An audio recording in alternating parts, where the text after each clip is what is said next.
Muchas gracias por la invitación al doctor Hugo Hernández. Y vamos a abordar ahora de lo que el doctor manejó en forma general una entidad en particular, que es la coartación de aorta, pero en particular la que está relacionada ya en la vida adulta. Y nosotros ahora en pediatría manejamos solamente a los niños hasta los 16 años, sin embargo tenemos la oportunidad de manejar adultos en el medio privado, entonces más o menos conocemos un poco del tema.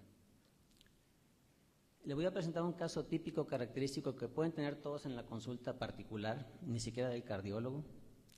Una paciente de 16 años que acude a urgencias por epístaxis, 2 horas de duración y mareo, sin antecedentes. Como ven, los antecedentes quirúrgicos no son de importancia, pero cuando empieza uno a interrogarla, ve uno que tiene hace unos años este problema y se ha incrementado en la última semana, pero también tenía el antecedente de calambres nocturnos y claudicación cuando realizaba ejercicio. Si nosotros exploramos a la paciente, vemos que está bien atléticamente, tiene buen estado general en ese momento, hidratada, pero llama la atención que tiene una presión muy alta, 230, 135. Si tenemos la curiosidad de tomar la presión en las piernas, 140, 90 en las piernas. Hay un latido visible en la región supraesternal con carótidas rítmicas y un soplo sistólico. Se palpa incluso la circulación colateral y las extremidades en los pulsos están disminuidos en intensidad. Y este es el punto clave para hacer el diagnóstico, como lo mencionó el doctor Alba. Cuando nosotros le hacemos un ecocardiograma, pues salta a la vista el diagnóstico inmediatamente, porque vemos el sitio de obstrucción, metemos el Doppler y vemos el gradiente obstructivo con el patrón típico de la coartación, que es el patrón sístolo-diastólico, es decir, diastólico runoff, y entonces hacemos el diagnóstico de coartación. Entonces, es el tema que vamos a abordar y en el que vamos a centrarnos, reconociendo que esta entidad representa hasta un 5 a 7% de las cardiopatías, cuya incidencia puede ser hasta 17% cuando se hacen autopsias, es decir, pasan desapercibidas, con una prevalencia de 0.23 por cada 1000 nacidos vivos, y muy importante, cuando vemos un niño con Turner, hay que pensar en coartación. Casi la mitad de los pacientes con Turner tienen coartación aórtica. Nosotros en el hospital tenemos una casuística de niños coartados llevados a dilatación y casi todos tienen Turner. ¿Cómo es que se forma una coartación de aorta? Pues hay mucha controversia, hay 3 teorías. Hay una teoría del flujo sanguíneo, en la que básicamente el patrón de flujo que tenemos en la vía intrauterina, sabemos que gran parte de la circulación del lado derecho va hacia la parte inferior del cuerpo, y la circulación del lado izquierdo va hacia la cabeza para alimentar el cerebro, y queda un pequeño estrecho que se cree que sea el origen de la coartación, es decir, la zona yuxtaductal. Otra es la teoría que también se acepta porque se ha encontrado tejido ductal en la zona coartada, que es la teoría escodaica, y finalmente una teoría embriológica donde sabemos que los 6 arcos aórticos se están involucrando y van desapareciendo para quedar finalmente un solo arco aórtico. Cuando el cuarto arco aórtico, que es la porción proximal de la aorta, se une a la aorta dorsal, y el 6º arco aórtico en la porción distal de origen al ducto arterioso, esta zona puede alterarse y producir coartación. Finalmente decimos que cualquiera de las 3 teorías o las 3 sumadas dan origen a la coartación. Clínicamente, desde la antigüedad está reconocido 2 tipos de coartación desde el punto de vista clínico, que son la tipo infantil y la tipo adulto. Sin embargo, esta clasificación se ha abandonado porque las tipos infantiles, las llamadas preductales, y las adultas o postductales, pues pueden encontrarse en cualquier etapa de la vida. Y entonces hay otra clasificación que es anatomopatológica, en donde básicamente es relacionada con el ducto y decimos que es preductal, yuxtaductal o postductal. Y hay otra que es mucho más práctica, que se relaciona con la presentación. ¿Es simple o es compleja? Es decir, ¿es coartación pura o tiene asociada a otra patología? Finalmente, lo que nos interesa es la zona coartada, la zona que está obstruida y que debemos de resolver. Los escenarios clínicos de la coartación de aorta, ahora con el eco fetal, se puede hacer diagnóstico fetal.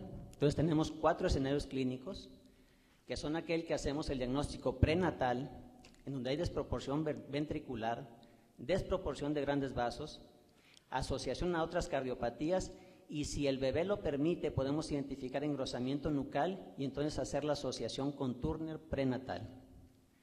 El segundo grupo de presentación es el neonatal, es decir, aquel paciente acidótico, con falla cardíaca, que tiene clínicamente soplo o puede incluso no tenerlo, hipertensión en extremidades superiores, pulsos inferiores débiles y que a veces nos llaman al servicio de urgencias porque son recién nacidos que al nacer estaban bien, pasan 48 horas, se cierra el ducto y el niño se choca. Incluso se llega a pensar en sepsis y esto en realidad es un choque cardiogénico por coartación severa. El tercer grupo, ya muy asociado al adulto, es el del lactante o escolar, en el que tiene todas las características que conocemos: soplo sistólico continuo y rodeado a dorso, hipertensión en extremidades superiores, pulsos inferiores o débiles o ausentes, cardiomegalia o insuficiencia cardíaca. Y finalmente el grupo que podemos ver desde el niño hasta el adolescente: soplo sistólico continuo y rodeado a dorso, por presencia de colaterales, hipertensión en extremidades superiores, pulsos inferiores débiles o ausentes, pero que ya empieza a haber complicaciones. Hay claudicación, pies fríos, retinopatía hipertensiva por la hipertensión que se ha generado a través del tiempo, complicaciones como hemorragias intracraneales, ruptura o disección aórtica, insuficiencia cardíaca, incluso pueden tener paro cardíaco, ya que la hipertrofia ventricular desarrolla fibrosis y esta fibrosis arritmias, o tener una complicación como endocarditis y esta ser la primera manifestación por la que llegó a consulta o a un hospital.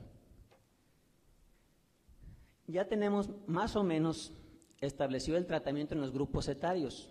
En el neonato, críticamente enfermo, decimos que la opción para ellos será la ortoplastía con balón paliativa, es decir, salvar al niño y posteriormente ofrecerle cirugía de coartación. En el neonato hasta el año de edad, es decir, aquel paciente que supera esta etapa, lo indicado sería operarlo. ¿Por qué? Porque la incidencia de intervencionismo en esta edad es muy alta de recuartación. Entonces optamos con el paciente de menos del año, cirugía. Si tiene más de un año, pero pesa menos de 25 kilos, podemos decidir balón o cirugía, lo que tengamos a nuestro alcance o en lo que nos sintamos con más experiencia. Si es recuartación quirúrgica, está establecido que el principal manejo es ortoplastía con balón. Y finalmente, en el grupo que tiene más de 25 años, y estamos hablando del grupo que va hasta el adulto, las opciones están en controversia. Puede ser cirugía, puede ser hasta ortoplastía con balón o puede ser stent. Puesto que la cirugía se inició, vamos a hacer un pequeño recorrido de la cirugía cardíaca en coartación de aorta. Sabemos que Crawford desde 1944 realiza el primer procedimiento y lo publica en el 45, al igual que Gross. Este caso en niños más bien sería un niño adulto, 16 años de edad.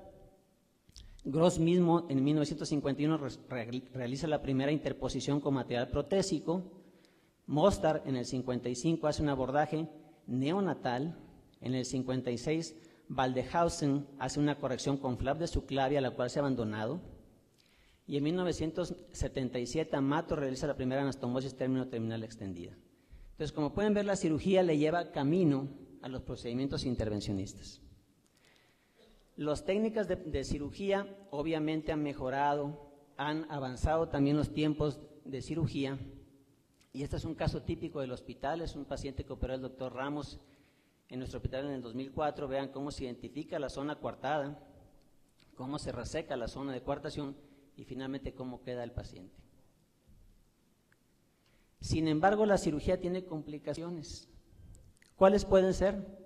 Independientemente del abordaje, que puede ser lateral, pueden tener hemorragias o hemotoras que son controlables, pueden tener quilotórax, puede tener lesión del nervio laringio recurrente o del nervio frénico, desarrollar síndrome de Horner, tener hipertensión paradójica, alteraciones en el crecimiento del brazo izquierdo cuando se usa la subclavia, isquemia vértebrovascular con la misma técnica, isquemia cerebral cuando se hace una reparación muy amplia, pero el dato que a nosotros nos interesa